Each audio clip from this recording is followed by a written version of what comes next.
हाती परडी कुंकू भाळी अंतरित वली ज्योती ग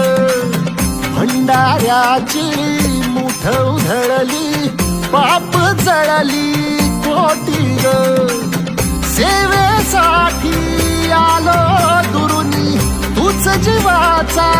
जीव स्वामिनी होऊ दे मंगल आई ग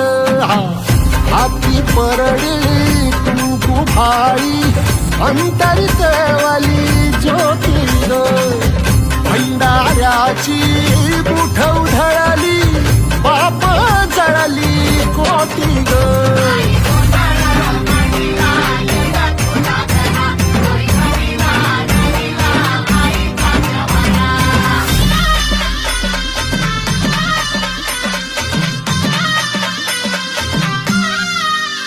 हे देई जोगवा आई कृपेचा पदर पसरिला